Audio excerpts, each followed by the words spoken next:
See, our minds have become messed up, and they're now filled with pollution.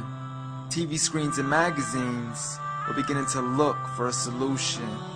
Plastic surgery, diets and pills, but still not seeing any form of improvement.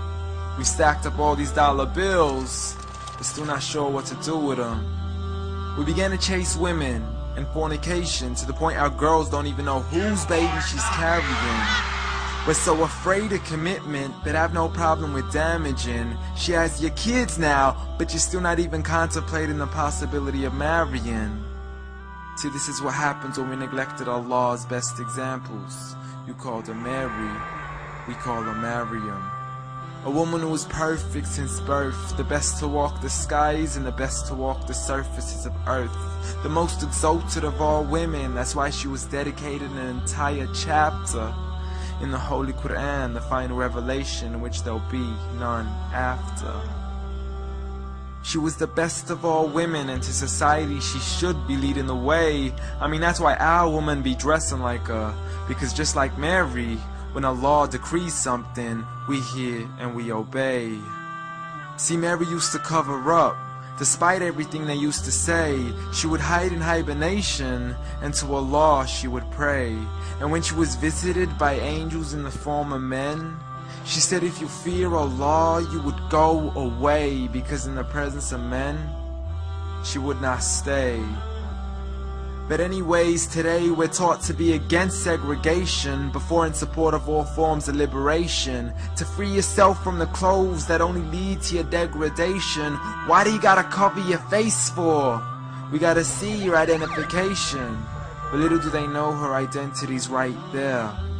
A woman who fears Allah and commits to her religious obligations. See, I respect all women too, because that's what my religion teaches. To lower your gaze when you're walking, there's no need to check out every second woman's features. There's no need to even shake another woman's hand, because in reality, there's only one reason why a guy would be pleased to meet you.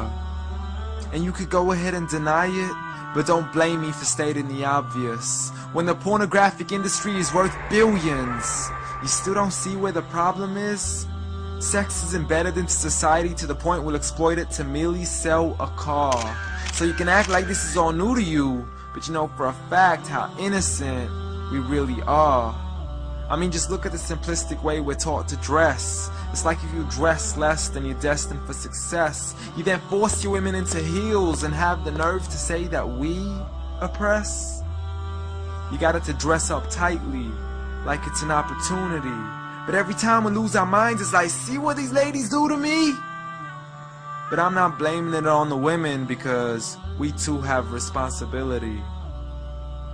Prophet Muhammad ﷺ said, the best of men is he who is best in his character, and the best of them is he who is best to his lady after he married her.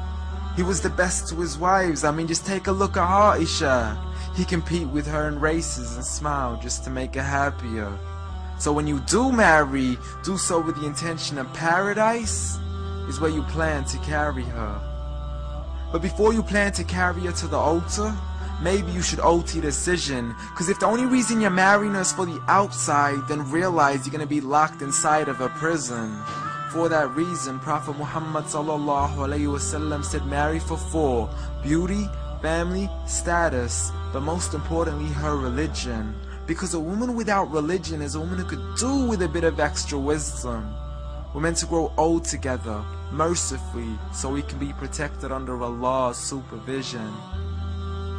But relationships are a mess, and there's no guarantees you're gonna be a survivor. So be kind to her, and know that Allah will be kinder. Be a man who stands in front, but also a man who can stand beside her.